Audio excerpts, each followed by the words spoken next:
స్వామి వివేక్ పాటిల్ కూడా join కాబోతారు. So వారికి ముందుగా నమస్కారం. ముందుగా మనం ఒకసారి రామ్మోహన్ రావు గారి దగ్గరికి వెళ్దాం. రామ్మోహన్ గారు నమస్తే. ప్రధానంగా అంటే రాజకీయాలకు సంబంధించిన మాట్లాడే కంటే ముందు మీ దగ్గరికి వస్తారు. అంటే ఐఏఎస్, ఐపీఎస్‌ల గురించి మీకు బాగా ఐడియా ఉండుంటది. ఎందుకంటే మనం చూస్తున్నాం చాలా కీలక పాత్ర పోషిస్తారు.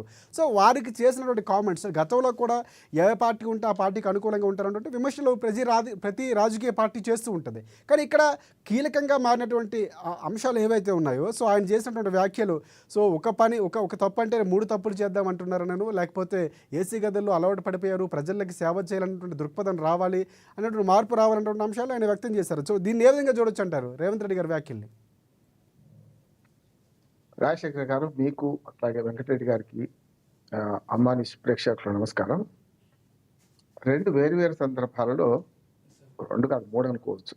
మనకు రేవంత్ రెడ్డి గారు చేసిన వ్యాఖ్యలు మనకు కనపడుతున్నాయి ఇక్కడ. ఒకటేమో దేవేంద్ర గౌడ్ గారి తెలంగాణ చరిత్ర పుస్తక ఆవిష్కరణ సభలోనేమో రాజకీయాలు 2020 మ్యాచ్ అయినట్టు ఆయన చెప్పారు.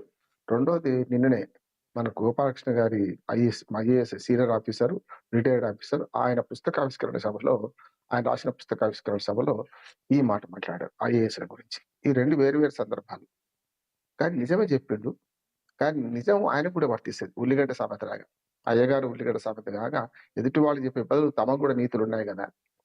రేవంత్ రెడ్డి గారు ఈ మధ్యన మీరన్నట్టే మారిపోయారు సార్ అంటే కరెక్టే. ఎందుకంటే కొన్నిసార్లు 2 సార్లు నిజం చెప్తారు. అయితే భయం వల్లనో లేకుంటే భక్తి వల్లనో నిజం చెప్తారు. ఈ భయము, భక్తి 2 కలగలిపిన రాజకీయం అంటున్నా నేను. రేవంత్ రెడ్డి గారికి, మనకు రాహుల్ గాంధీ గారికి పొరపచ్చాలున్నాయని, మరో రకంగా చెప్పాలంటే ఆయన దగ్గర రానిస్తలేడని కొంచెం చాలా రకాల పుకార్లు వ్యాపిస్తున్న సందర్భంలో ఒక్కోసారి ప్రాణం పోయే ముందు తెగించి మాట్లాడతారు చూడు, అట్లా మాట్లాడుతున్నారు అనుకుంటున్నాను నేను. ఎందుకంటే ఒక్కోసారి మొదటి నుంచి కూడా రేవంత్ రెడ్డి గారు జెడ్పీటీసీ అప్పటి నుంచి నేను చూస్తున్నాను. నేను జెడ్పీటీసీ మెంబర్‌గా ఉన్నప్పుడు మేము చాలా సార్లు కార్‌లో కలిసి ప్రయాణం చేసేవాళ్ళం. ఒక టీవీ ఛానెల్‌కు వెళ్తే మాకు ఇద్దరికి కలిపి ఒక కార్ ఇచ్చేవాళ్ళు మాకు ఇంటికి పంపించడానికి.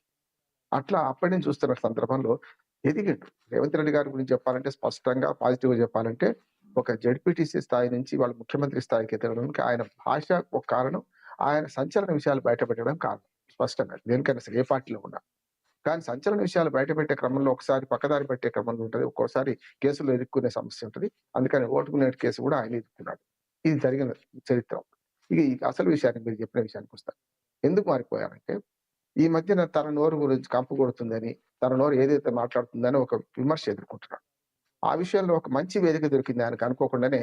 ఏది ఈ భాష, నాయకుల భాష గురించి చాలా ధర్మపన్నాలు చెప్పి వెంటనే తనకు తాను ఎప్పుడు కూడా రాజకీయాల్లో రాజశేఖర్ గారు, వెంకటరెడ్డి గారు కూడా బాగా తెలుసు. అవకాశవాదం ఎట్లా ఉంటదంటే ఎదుటివారు అనే కన్నా ముందు మనమే ఆ మాట అనుకుంటే అయిపోతది. అంటే అవకాశవాదం ఎట్లా ఉంటదంటే ఎదుటివారు ఆ మాట విమర్శ చేయకుండా మనమే విమర్శ చేసుకుంటే అయిపోద్ది కదా. అది ఇవాటి మొదటి నుంచి కాదు. నెహ్రూ కాలం నుంచి ఉంది. నెహ్రూ కూడా తన మీద తనకి విమర్శలు చేసుకునేవాడు. ఇక్కడ ఏమన్నారు, ఇవాళ భాష విషయంలో చాలా దుర్మార్గంగా ఉంటే అందరు రాజకీయ నాయకులు ఇట్లా మాట్లాడుతున్నారని నన్ను కూడా మీరు అడుగుతారు. నన్ను అడిగినప్పుడు నేను సమాధానం చెప్తుంది ఏంటంటే, ఒకనాడు చెన్నారెడ్డి గారు, ఒకనాడు లేకుంటే మన పివి నరసింహారావు గారు అప్పటి భాష వేరే ఉండే. ఈ దేవేంద్ర గౌడ్ గారు వచ్చిన తర్వాత వాళ్ళేమో అప్పుడు వాళ్ళు టెస్ట్ మ్యాచ్‌లు ఆడితే వీళ్ళు వన్‌డే మ్యాచ్‌లు ఆడారు. ఇప్పుడు 2020 మ్యాచ్ ఆడాల్సి వస్తుంది. ఆట తీరు అట్లాగే ఉందన్న. నేను స్పష్టంగా చెప్తున్నాను. ఈ రాజకీయాల్లో ఆటగాళ్ళు మారుతున్నారు కానీ ఆట నియమాలు మారతలేవు. ఆట నియమాలు మారినప్పుడు మాత్రమే ఈ కంట్రోల్‌కొస్తది. ఆట నియమాలు ఇట్లా ఉన్నప్పుడు ఎవరైనా ఇదే పని చేస్తారు గదా. అప్పుడు కూడా ఎంత చెట్టుకు అంత గాలన్నట్టు అప్పటి రాజకీయ నాయకులు కూడా రకరకాలుగా మాట్లాడిన వాళ్ళు ఉన్నారు. కాదట్లేదు నేను. ఉదాహరణకు కుక్కమూతి పిందెలు అని కాంగ్రెస్ వాళ్ళను మన ఎన్టీ రామారావు గారు అన్నారు. అది పెద్ద మాటే. ఆనాటికి అది చెల్లింది. అది అది దురుసు మాటే. ఇవాళ ఆ మాట కొంచెం సాఫ్ట్ అనిపిస్తుంది. సాఫ్ట్ కార్నర్ అనిపిస్తుంది. ఇక రెండోది ఏంటంటే ఐఏఎస్‌ల గురించి మాట్లాడితే. మీరన్నట్టు నేను నా చిన్నప్పటి నుంచి 50 ఏళ్ల జర్నలిజంలో ఐఏఎస్ ఆఫీసర్ల పనితీరును చూశాను. వాళ్ళు ఎంత బాగా ఉండేవాళ్ళంటే మీరు కొన్నిసార్లు అసలు మన ముఖ్యమంత్రి, మంత్రులు అవసరం లేకుండానే కొన్ని శంకుస్థాపనలు, కొన్ని ప్రారంభోత్సవాలు వాళ్ళు చేసేవారు. అంత విలువ ఉంది. అంటే ఒకసారి ఏదైనా నోట్ ఫైల్ వస్తే అది సరైన విధంగా రూల్స్‌కి విరుద్ధంగా ఉంటే దాని మీద వాళ్ళు డిసెంట్ నోట్ రాసేవాళ్ళు. ఇది చెల్లదు, చట్ట ప్రకారం పనికిరాదు. ఇప్పటికి ఆ రూల్స్ ఉన్నాయి కాదనట్లేదు. కానీ ఎవరైతే ఐఏఎస్ ఆఫీసర్లు గతంలో కంటే ఇప్పుడు దిగజారిపోయి ఐఆర్ఎస్‌లుగా మారిపోయారు. ఐపీఎస్ ఆఫీసర్లు దాని ఐపీఎస్ ఆఫీసర్ల మీద కూడా మనకు రేవంత్ రెడ్డి గారు వ్యాఖ్య చేశారు. అంటే మనకి డ్రెస్ మార్చక ముందే డ్రెస్ వేసుకొని ట్రైనింగ్‌లో ఉన్నప్పుడే అసలు ఇంకా యూనిఫార్మ్ రాకముందే ఫైరింగులు చేస్తున్నారంట. నిజమే. చాలా ఒక నా ఉద్దేశం ఏంటంటే అనుభవపూర్వకంగా చెప్పాడు. ఇప్పుడు దాదాపు ఆయన ఎప్పుడు కూడా రేవంత్ రెడ్డి గారు జెడ్పీటీసీ గాని, ఎంపీ మన ఎమ్మెల్యే గాని, ఎంపీగా ఉన్నప్పుడు మంత్రి పదవులు చేయలే ఎప్పుడు కూడా. కానీ వాళ్ళ అధికారాన్ని దగ్గరగా చూస్తున్న క్రమంలో ఆయన చెప్పింది 100% వాస్తవం అంటున్నా. ఐఏఎస్ ఆఫీసర్‌లు ఇవాళ ఒక్క తప్పు చేయమంటే 3 తప్పులు చేస్తా అని తయారైపోయారు. అది ఏం సందేహం లేదు. కానీ చేయించే వాళ్ళు ఎవరంటున్నారు? ఇప్పుడు మీరే ఈ ధర్మపన్నాలు చెప్తున్నారు కదా! మీరు చేయిస్తున్నట్టే కదా! గతంలో కేసీఆర్ చేయించొచ్చు, అంతకుముందు కాంగ్రెస్ వాళ్ళు చేయొచ్చు, అంతకుముందు తెలుగుదేశం వాళ్ళు చేయొచ్చు. కానీ ఇప్పుడు కూడా మీరు చేస్తున్నట్టే కదా! అనే ఉద్దేశ్యం.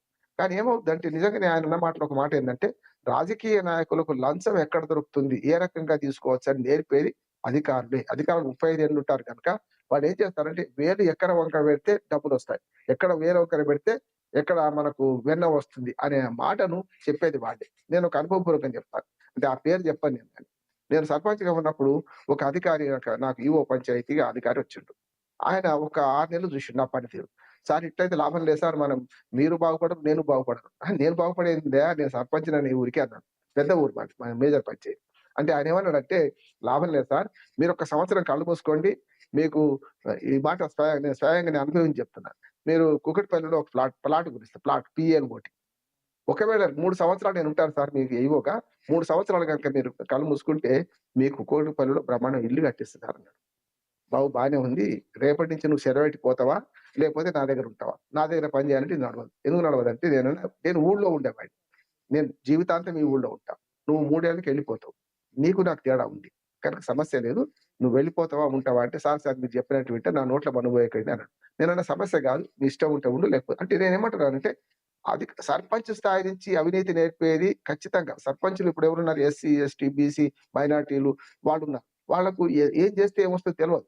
కానీ ఇట్లా చేస్తే ఇది వస్తదని తెలిపినాక చేస్తున్నారు. అందుకని రేవంత్ రెడ్డి గారు అనుభవపూర్వకంగా చెప్పిందేంటంటే, ఎక్కడ డబ్బులొస్తాయి, ఎక్కడ డబ్బులు పోతాయి అనే సంగతి ఇప్పుడు అధికారులు ఆయనకు చెప్తున్నారు. రేవంత్ రెడ్డి గారికి చెప్తున్నారు. ఎందుకంటే ఇప్పుడు అందుకని చూడండి మీరు చాలా అధికారులను మార్చలే ఆయన. ఎక్కడైతే గతంలో ప్రభుత్వాలకు ఆదాయ మార్గాన్ని చూపించిర్రో వాళ్ళని అట్లాగే కొనసాగించారు. నీ పేర్లు చెప్తే బాగుండదు గానీ, పోలీస్ అధికారులను వాళ్ళే కొనసాగిస్తున్నారు. గత 10 ఏళ్ల దుర్మార్గ పాలనని ఇప్పుడు గూడా వాళ్ళనే కొనసాగిస్తున్నారు. అంటే అర్థం ఏంటిది? వాళ్ళ ద్వారా డబ్బులొస్తాయి. ఎక్కడి నుంచి వచ్చాయో తెలుసు వీళ్ళకు. కనుక చేస్తున్నారు. ఆ మాట అనుకుంటూనే ఏమన్నాడంటే వీళ్ళు ఇట్లా తయారయిండ్రు. కానీ ఒకనాటి కాలంలో అట్లా నిజంగా లేకుండే. శంకుస్థాపనలు మా దగ్గర ఒక సమితి ఆఫీసును శంకుస్థాపన చక్రవర్తి గారని ఐఏఎస్ కలెక్టర్ ఉంటాడు. ఆయన శంకుస్థాపన చేసిండు.